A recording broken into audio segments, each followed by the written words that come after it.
बच्चों, आज हम इस वीडियो में देखेंगे कार्य पुस्तिका संस्कृत सुधा। इसके पहले हम इसके जो संस्कृत सुधा की हमारे जो पाठ्य पुस्तक आती है उसका हम सबका अर्थ, हिंदी अनुवाद और उसके अभ्यास प्रश्न अपने इसी चैनल पर देख चुके हैं।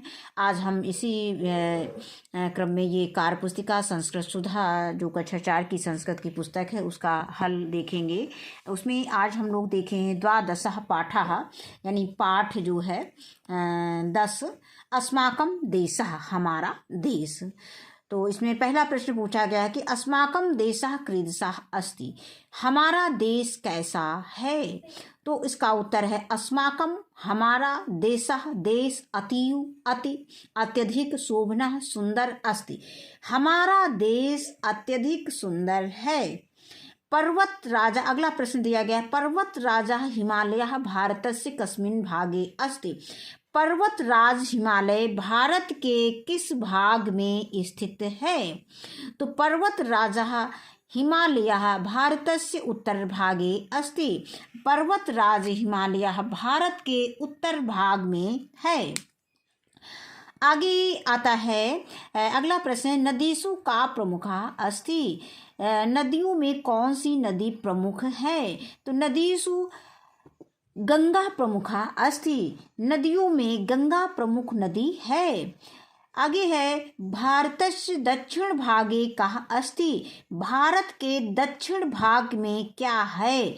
भारतस्य दक्षिण भागे हिंद महासागरः अस्ति, भारत के दक्षिण भाग में हिंद महासागर है। सर्वे जनाः कथं वसन्ति, सभी जन कहाँ बसते हैं। तो हम इसमें लिख सकते हैं सर्वे जनाः मतलब सभी लोग, कथम वसंती कैसे रहते हैं या कैसे बसते हैं, सर्वे जनाः स्नेहपूर्वकं वसन्ति सभी लोग स्नेहपूर्वक रहते हैं। कस्य, अगला प्रश्न है प्रश्न संख्या 2, कः कस्य शब्दाभ्याम प्रश्न निर्माणं कुरुतः, कः कस्य शब्द से हमें प्रश्न का निर्माण करना है। तो भारत देशः अतीव शोभनः अस्ति, तो ये उत्तर हो गया। अब इसका हम प्रश्न कैसे बनाएंगे कि कः अतीवः शोभनः अस्ति, यानी इसका ये दिया गया है, इसका हिंदी अर्थ देख लेते हैं कि भारत देशः अतीवः शोभनः अस्ति, भारत देश अत्यधिक सुंदर है। तो हम इसका प्रश्न जब लिखेंगे तो हम लिखेंगे कि कः अतीवः शोभनः अस्ति, क्या अत्यधिक सुंदर है। तो यहाँ पे हम लिखेंगे भारत देशः शोभनः अतीव शोभनः अस्ति, कहाँ के स्थान पर भारत देशः लिख देंगे। अगला प्रश्न है कि भारतस्य उत्तर भागे हिमालयः अस्ति, भारत के उत्तर भाग में हिमालय है। तो इसका प्रश्न जब हम बनाएंगे तो लिखेंगे कि भारतस्य उत्तर भागे कः अस्ति, भारत के उत्तर भाग में क्या है। आगे है उत्तर प्रदेशस्य राजधानी लखनऊ अस्ति, उत्तर प्रदेश की राजधानी लखनऊ है। तो इसका जब हम प्रश्न बनाएंगे तो ये हो जाएगा कि उत्तर प्रदेश, कस्य राजधानी लखनऊ अस्ति, यानी लखनऊ की राजधानी क्या है। अब आगे आता है प्रश्न संख्या 4 कि वो अगला दिया है जो हमारा सेंटेंस दिया है कि हिमालय पर्वत राजा अस्ति। तो इसका जब हम प्रश्न बनाएंगे तो हिमालय कः अस्ति। इसके बाद जो तीसरा प्रश्न दिया गया है कि अधोलिखितान् शब्दान् मानचित्रे यथोचितं लिखत, मतलब जो इसमें ये लिखा हुआ है इसको हमें, ये शब्द लिखे हुए हैं बॉक्स में, इसको हमें इस चित्र में, मानचित्र में हमें लिखना है।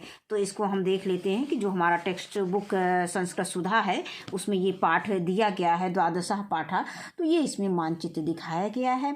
हम इसकी सहायता से इसको इस तरह से इसको याद कर सकते हैं, अगर परीक्षा में आता है तो इसको हम इस तरह से लिख सकते हैं। उत्तर भागा, जब कोई भी मैप में कोई भी दिखाया जाता है तो हम जानते हैं कि सबसे ऊपर क्या होता है, उत्तर होता है, नीचे क्या होता है, दक्षिण होता है, इधर पूरब होता है और इधर बाईं तरफ होता है, पश्चिम होता है। तो ये हमारा दिशा हो गया। तो इसी तरह से ये हमारा उत्तर भाग में क्या है, हिमालय है, ये पश्चिम भागा है, ये पूर्व भागा है और यह दक्षिण भागा है। तो हम अब इसको हम क्या करेंगे, जो हमारे पास शब्द दिए गए हैं, जैसे हमारा दिया उत्तर भागा तो यहाँ पे हम लिख देंगे उत्तर भागः। फिर हमारा दक्षिण भागा तो दक्षिण भाग नीचे होता है तो हम यहाँ पे लिख देंगे दक्षिण भागः।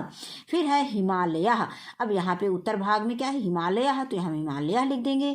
पूर्व भागः, पूर्व भाग क्या है, ये भाग हमारा मैप में मानचित्र में आएगा तो हम यहाँ पे लिख देंगे पूर्व भागः। फिर है पश्चिम भागः, तो यहाँ पे हमने लिख दिया है पश्चिम भागः। फिर है पाकिस्तान देशः, तो ये पाकिस्तान देशः। फिर है म्यांमार देशः, तो यहाँ पे हमने लिख दिया म्यांमार देशः। अब आगे आता है प्रश्न संख्या 4 कि उदाहरणानुसारम वचन परिवर्तनम कुरुतः।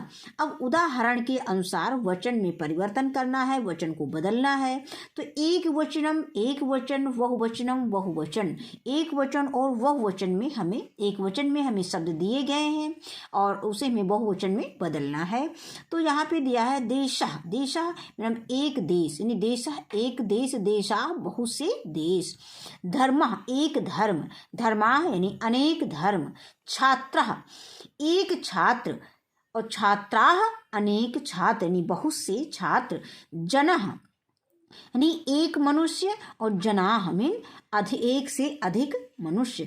पाठः एक पाठ और पाठाः एक से अधिक पाठ या बहुत से पाठ। बालकः एक बालक और बालकाः एक से अधिक बालक या बहुत से बालक।